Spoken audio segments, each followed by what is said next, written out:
குடியாத்தம் ஊராட்சி ஒன்றிய அலுவலக கூட்டம் பெருந்தலைவர் சத்யானந்தம் தலைமையில் நடைபெற்றது.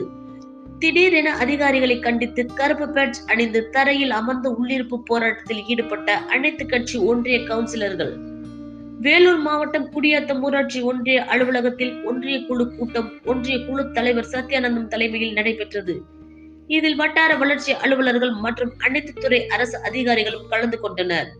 இதனிடையே ஒன்றிய குழு கூட்டத்தில் கலந்து கொண்ட ஒன்றிய கவுன்சிலர்கள், வட்டார வளர்ச்சி அலுவலர்கள் மற்றும் அதிகாரிகள் ஒருதலைபட்சமாக செயல்படுவதாகவும், ஊராட்சி மன்ற தலைவர்களுக்கு மகாத்மா காந்தி தேசிய ஊரக வேலை திட்டத்தில் அதிக அளவில் நிதி ஒதுக்கி ஒருதலைபட்சமாக அதிகாரிகள் செயல்படுவதாகவும், மற்ற ஊராட்சி ஒன்றிய அலுவலகங்களில் செயல்படுவது போல் அனைவரையும் சமமாக கருத வேண்டும் என கூறி திமுக, அதிமுக உள்ளிட்ட அனைத்து கட்சி ஒன்றிய கவுன்சிலர்கள் ஊராட்சி ஒன்றிய அலுவலக வளாகத்தில் கருப்பு பேட்ஜ் அணிந்து தரையில் அமர்ந்து கண்டன கோஷங்கள் எழுப்பினர்.